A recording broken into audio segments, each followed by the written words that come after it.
طيب يعني كسبنا غينيا بالساو واحنا اصلا صاعدين من ماتش جيبوتي والدنيا حلوه يعني، بس انا عندي تعقيب على المعلق وعلى اللي حصل بعد الماتش. انا عايز افهم ايه عقليتك ان انت بعد الماتش تجيب احمد سعد وحماده هلال؟ يعني ايه لازمتهم وليه اصلا يا جماعه؟ احنا المفروض يكون صعودنا لكاس العالم ده حاجه عاديه اصلا. لا وصارف مبالغ ومش عارف الملعب بيقفل وبينور صواريخ ومش عارف ايه. طب ليه الكلام ده كله؟ طب بطل تصرف في الحاجات دي، ما تصرف يا عم زي ما الدول بتعمل. يا عم اعمل جاليات بتروح لامريكا والمكسيك وكندا عشان نعرف نشجعك.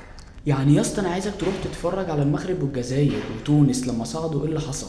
راحوا بعد الماتش اللي صعدوا فيه كاس العالم، راحوا حيوا الجماهير بتاعتهم زي اي ماتش وعادي يعني، ومشي والجماهير مشيت يعني في الطبيعي منه.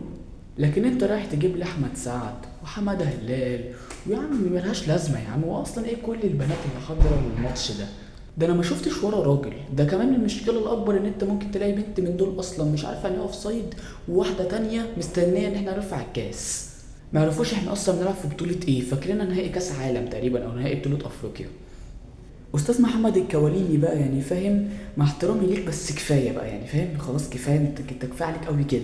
عمال تحيا مصر ام الدنيا، جاء التاريخ سوري، جاء مصر، جاءت مصر ثم جاء التاريخ، ومش عارف لكل السياح اللي جايين مصر اهلا ومرحبا بيكم في ام الدنيا. يا عم كفايه يا عم، يا عم انا مصري وبحب بلدي يا عم، بس انت كده هتكرهني فيها والله.